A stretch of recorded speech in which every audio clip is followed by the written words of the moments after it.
Welcome to Wisdom Trek with Gramps. I am Guthrie Chamberlain, and we are on day 2896 of our trek. The purpose of Wisdom Trek is to create a legacy of wisdom, to seek out discernment and insights, and to boldly grow where few have chosen to grow before. Our current series of Theology Thursday lessons is written by theologian and teacher John Daniels. I have found that his lessons are short, easy to understand, doctrinally sound, and applicable to all who desire to learn more of God's Word. John's lessons can be found on his website, theologyin5.com. Today's lesson is titled, Released from Sheol, Reembodied in Glory, a Revolutionary Promise in the Ancient Near East.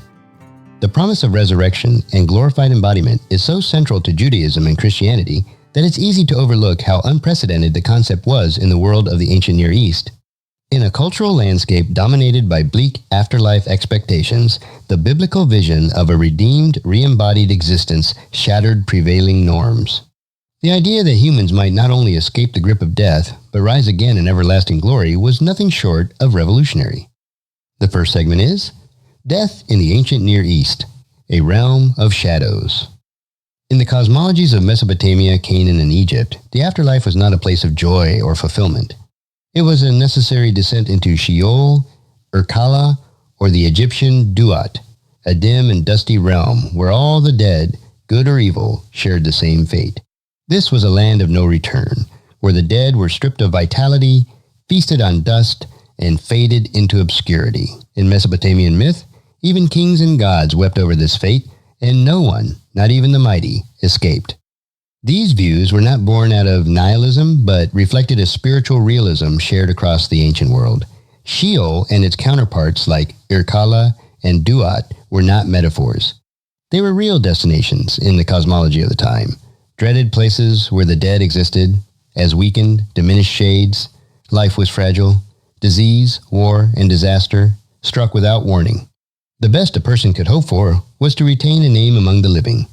Immortality was not life eternal, but legacy. The gods might live forever, but humans were destined for the Shadowlands. The second segment is Sheol in the Hebrew Bible, a shared inheritance. Early Hebrew thought shared many features with this ANE worldview.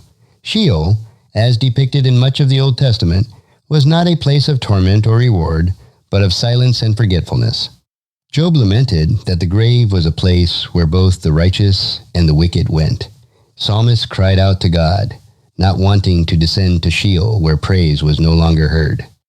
What made Sheol especially terrifying was the possibility of not just existing in a diminished state, but being utterly destroyed. In the worldview of Israel and its neighbors, some spirits in Sheol could be devoured, consumed by greater powers such as the Rephaim, or forgotten entirely. To be erased from memory was to lose all identity and hope. The dead could descend further into oblivion, where no legacy or relationship with the living or with God remained. In this view, Sheol was not a passive waiting area. It was a realm where final annihilation remained a threat. The third segment is The Bosom of Abraham, Covenant Protection in the Realm of the Dead. Amid this grim expectation, later Jewish tradition introduced a dramatic contrast. The righteous were not abandoned to dissolution. Instead, they were gathered into what became known as the bosom of Abraham. Far from being a metaphor, this designation marked out a region of Sheol reserved for those who belonged to the covenant. As seen in Luke 16, the faithful were carried by angels to a place of comfort and remembrance, not terror and erasure. This was not yet heaven, but it was a protected state. While others faded into silence or were at risk of destruction, those in the bosom of Abraham were remembered, preserved, and awaited resurrection. It was a place of being known by God, a key distinction from the rest of the underworld. Even in Sheol, Yahweh made a distinction between those who were His and those who were not. This growing expectation set the stage for a greater hope, one not just of preservation, but of reversal. The fourth segment is The Breakthrough, Resurrection and Embodied Hope. The first major crack in the prevailing view comes in Isaiah and Daniel, where we find explicit references to bodily resurrection. Your dead shall live, their bodies shall rise. These declarations were not metaphors. They were bold theological claims. ones that challenged the despair of the ancient world. No longer was Sheol the final destination. A day was coming when the faithful would be raised, not as disembodied spirits, but as reembodied beings, fully restored and transformed. The language hints at glory, justice, and joy, completely alien to the sorrowful tones of A&E afterlife texts. This was a radical theological move. The idea that the righteous would be bodily raised by Yahweh set Israel apart. The divine council rebelled, humanity fell, but God promised not just deliverance, but a glorified future beyond death. The concept did not develop in isolation. It was forged in contrast to the hopeless tomb worlds of Israel's neighbors. The fifth segment is Christianity, from seed to splendor. Christianity, rooted in Judaism, took this concept and revealed its full flowering. The Jewish hope of resurrection was never mere metaphor. It was a literal expectation of bodily restoration, rooted in prophetic texts like Daniel and Isaiah and affirmed in Second Temple writings, including the martyrdom accounts in 2 Maccabees. Christ's resurrection was not symbolic. It was a historic and physical defeat of death itself. For Paul, this event was not only proof of life after death, but the first fruits of what all the faithful would experience. Christ's glorified body was a tangible preview of the embodied glory awaiting those who belong to him. Whereas pagan religions occasionally flirted with ideas of apotheosis or immortality for heroes or emperors, the Christian claim was far more subversive. Every faithful believer, slave or free, male or female, Jew or Gentile, was destined to rise again in glorified embodiment. This was not mythic metaphor. It was cosmic revolution. The sixth segment is Resurrection versus Reincarnation or Spirit Survival. Importantly, this vision differed from reincarnation, where the self dissolves or returns in new form, and from spirit survival, where a ghost or shade lingers. The biblical model insists on the restoration of the person, not merely their essence. The soul is not freed from the body. It is reunited with a perfected one. This was revolutionary, not just in theology, but in anthropology. The human body mattered. The material world was not evil or illusory, as many surrounding philosophies taught. It was made good and would be remade.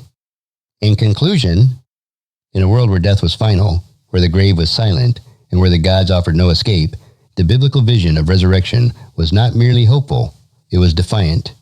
It redefined justice, identity, and destiny. No longer would the dead sleep forever. No longer would dust be the final word. From the ashes of Sheol, the faithful would rise, not as ghosts, but as glorified, embodied, eternal beings in communion with their Creator. To explore this subject further, please consider these discussion questions. 1. How did ancient Near Eastern views of the afterlife shape the early Israelite understanding of Sheol? And in what ways did Israel's theology begin to diverge? 2. What does Yahweh's power over Sheol, as depicted in the Hebrew Bible, reveal about his nature compared to the gods of neighboring cultures? 3. Why was the concept of bodily resurrection considered radical in the context of A&E beliefs about death and the afterlife? 4. How does the promise of reembodiment challenge modern views that separate spiritual salvation from the physical world? 5. In what ways does the Christian claim of universal resurrection and glorified embodiment subvert ancient notions of divine privilege and human limitation? Join us next, Theology Thursday, to learn Released from Sheol, Reembodied in Glory, a Revolutionary Promise in the Ancient Near East. If you found this podcast insightful, please subscribe and leave us a review. Then encourage your friends and family to join us and come along tomorrow for another day of Wisdom Trek Creating a Legacy.